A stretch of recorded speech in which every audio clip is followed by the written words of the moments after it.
who as known the initiator of the biggest mystical concept, wahdat al-wujud, the most controversial term throughout the history of Islamic thought. He was Ibn Arabi, entitled the greatest teacher, Shaykh al-Akbar. His biography needs revealing here before we start digging many of his sophisticated ideas and thoughts. In the Islamic world, there are two prominent figures who bear the name Ibn Arabi, both of whom also came from Andalusia. The first, Abu Bakr Muhammad bin Abdullah bin al-Arabi al-Ma'afiri, a scholar of hadith from Seville. In Seville, he was a jurist, and later he devoted his life entirely to teaching and writing.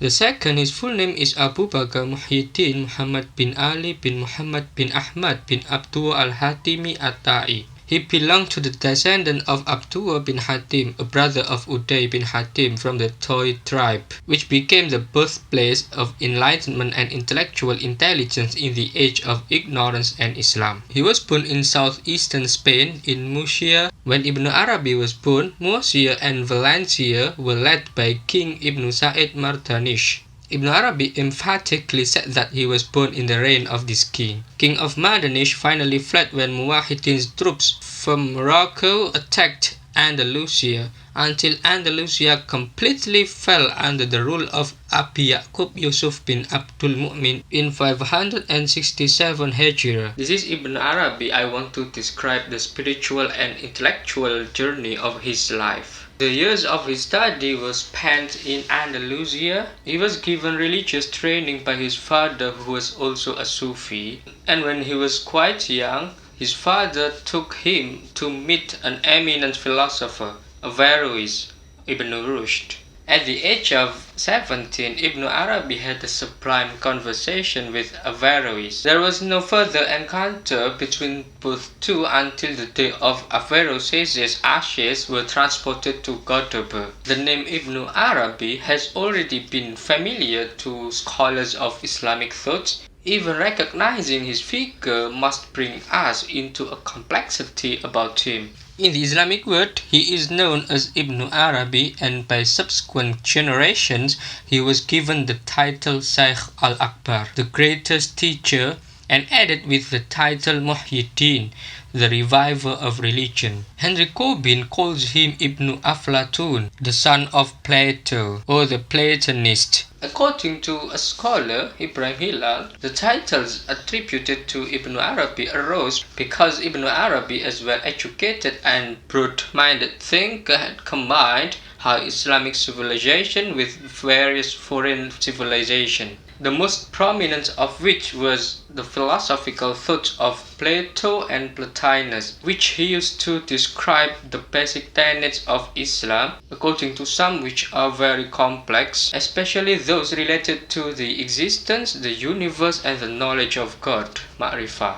However, according to me, this opinion can be evaluated and rechecked to find that actually Ibn Arabi's philosophy was purely the result of theophanic flashes or the divine inspiration, not just the result of eclecticism of the ancient philosophical treasures. Although Ibn Arabi received two great titles, he also received the title Mumituddin, the destroyer of religion, from many of his opponents, one of whom was Ibn Taymiyyah. Because of his being notorious, at least according to them, his opponents. Like other great saints and sages, Ibn Arabi's masterpiece was none other than his own life. The most extraordinary life, which, according to Nasser, were prayer, invocation, contemplation, and visits to various Sufi saints were combined with the theophanic visions of the spiritual world in which the invisible hierarchy was revealed to him. William Chittick calls Ibn Arabi a visionary, not a philosopher,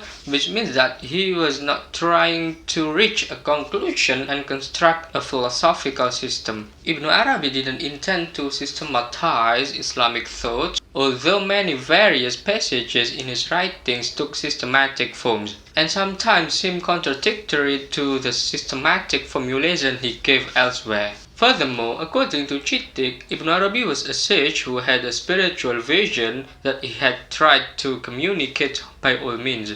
including discourse based on logic in philosophical and theological style, exegesis of the Quran and Hadith, and poetry. We should not forget that Ibn Arabi was one of the greatest prolific poets. At the age of 8, he went to Seville, where he studied and grew up.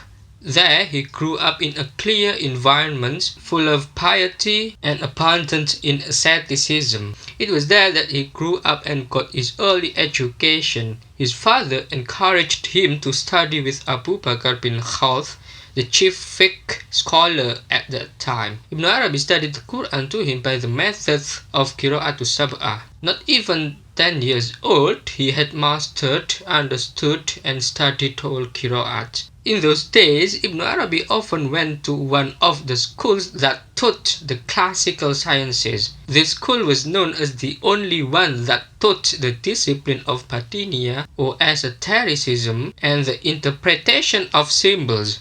The school was named Madrasa Ibn Masarrah, a figure who died in Cordoba in 931. Ibn Arabi lived a happy life enabled by his aristocratic and affluent family circumstances, entering into his first marriage to a woman whom he taught with great respect and who also evidently contributed to his orientation towards Sufism. It was at this time that Ibn Arabi's visionary talent was apparent. One day he was seriously ill and his fever made him in poor condition.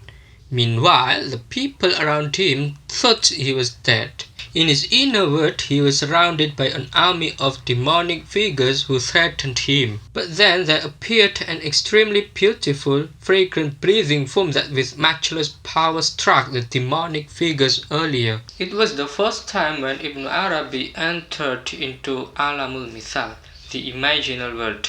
Living in a prominent family became a special gift for Ibn Arabi, as well as gave him the opportunity to be involved in the political atmosphere at that time. Instead, he was more interested in choosing another path that was slightly different from the general tendencies of his family. He chose the path of Sufism as his way of life. Thenceforth, Ibn Arabi traveled to various places in Spain and North Africa. Such passion for traveling long distances brought the young Ibn Arabi to become acquainted with many of the intellects of his era. It's not surprising that Ibn Arabi's teachers were numerous and covered many schools and sects. In 1198, at the age of 28, Ibn Arabi made a visit to such a distant place as Tunisia, where he studied the book called Al-Na'lain, the work of Ibn Qashi, and then Ibn Arabi wrote a commentary on that work. He also visited Almeria and then to Ibn al-Arif. He was especially well known as the founder of Sufi school or Tariqah, which was based on the teachings of Ibn Masarrah,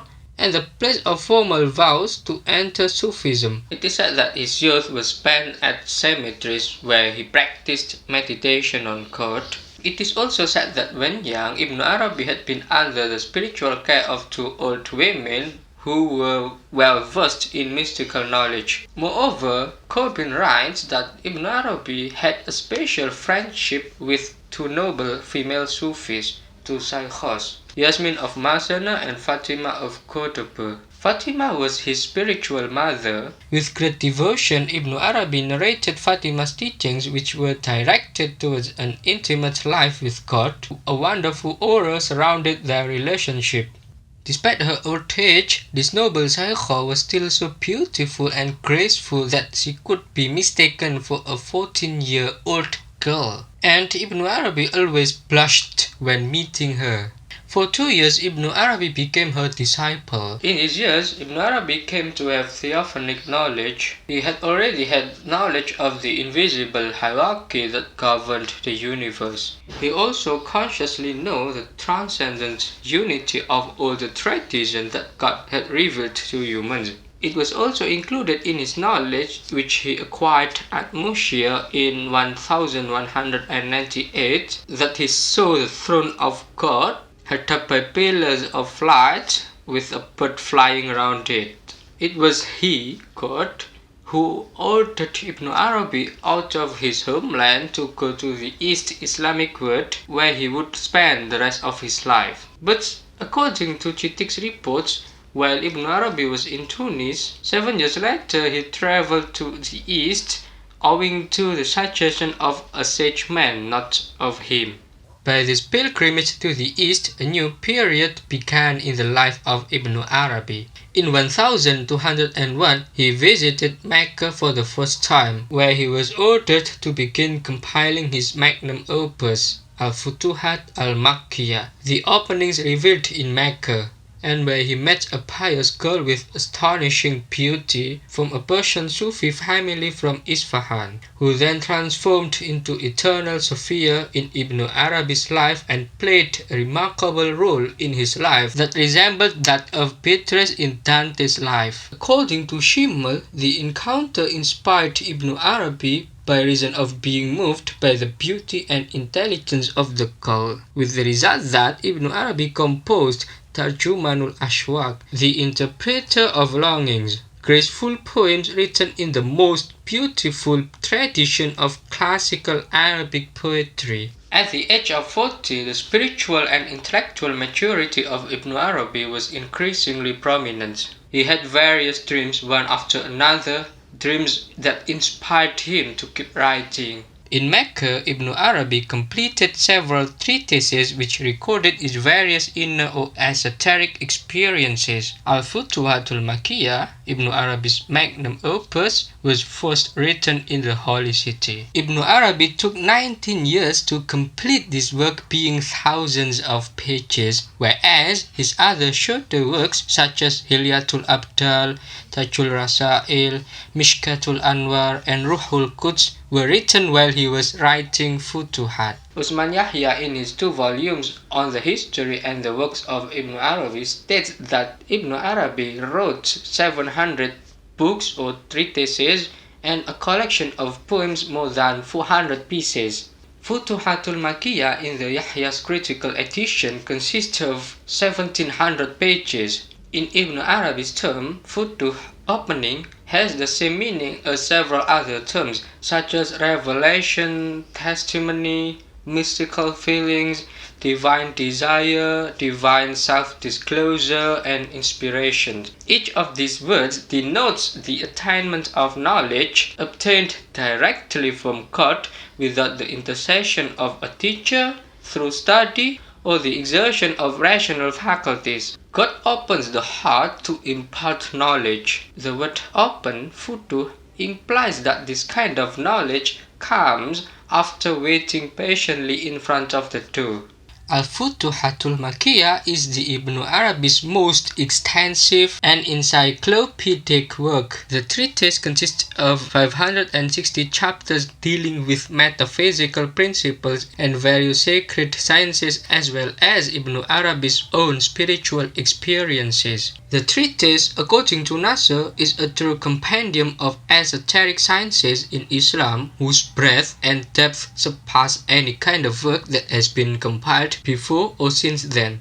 Scholars in the West gave an assessment of Ibn Arabi. During the first half of 20th century, there were a small number of scholars, including Nyberg, Palacios, and Nicholson, who began the difficult task of studying and analyzing the works of Ibn Arabi. In 1950 until 1960, Titus Burckhardt, Henry Corbin, and Toshihiko Izetsu recognized the interesting philosophical undertones in Ibn Arabi's corpus. Instead of limiting their study of Ibn Arabi's role only in the Islamic intellectual tradition, they sought to emphasize the general relevance of the Ibn Arabi's various treatises to the history of human thought. Recently, the interest in Ibn Arabi has increased, and other scholars have joined to help offer the facets of the Ibn Arabi's personality and teachings. Ibn Arabi more than once stated in his treatise that the treatise was written under the divine inspiration. In addition to containing esoteric doctrines, it also contains many of the lives and messages of the earlier Sufis. Futuhat contains cosmological doctrines derived from the sources of Hermeticism, which were incorporated into Sufi metaphysics. It also includes esoteric sciences, alchemical symbolism, and astrology. Meanwhile, amid the increasing of spiritual vision he experienced in Mecca, Ibn Arabi's physical activity also increased. During that long period of time, his productivity increased as well. 50 works were born at that time. These works generally consisted of short writings that were done quickly and written for a specific purpose. In 1223, he decided to stay in Damascus. Because of his age, Ibn Arabi didn't travel anymore. He decided to stay in Damascus and stay there as long as possible. At the same time, this period indicates that Ibn Arabi would spend the rest of his life in this place. The Shaykh al-Akbar spent his old age teaching, writing, and educating his disciples. In Damascus in 1229, Ibn Arabi wrote a monumental treatise, Fususul Hikam, the Bezels of Wisdom, which according to his confession was dictated by the Prophet Muhammad in his dream. This treatise is more concise and, in spite of being more difficult, was faster processing than Futuhat. 2 years after writing Fusus, Ibn Arabi completed the manuscript of Futuhat. He divided his time amongst teaching, writing a number of works, and revising the Futuhat until he finally died 12 years later, in 1240. There is no explanation regarding his death. According to an unverified report, Ibn Arabi was murdered by a group of jurists who strongly opposed his teachings. Nonetheless, none of his biographers affirmed this story. Ibn Shammah, one of the most trusted recounters, wrote that Ibn Arabi was buried well. Similarly, Qobin also reports that Ibn Arabi died peacefully in Damascus, surrounded by his family, companions, and disciples. His tomb in Salihiyah, northern Damascus, keeps continuing being visited by many people until this day. His tomb becomes a silent witness to the greatness of Ibn Arabi and the charm of his teachings. It is very obvious that Ibn Arabi's journey in the spiritual world had influenced the later mystics in the Islamic world. By the way, completing the story of the biography of Ibn Arabi is not only an impossible task, but also a futile wishful thinking. This doesn't mean that the life of Ibn Arabi is too difficult to describe in this video, but indeed the life of Ibn Arabi has not yet arrived at the end of the world. The biography of Ibn Arabi is still ongoing, unfinished, and continuing haunting all Sufis since then. I'll wait for you in the comments. See you.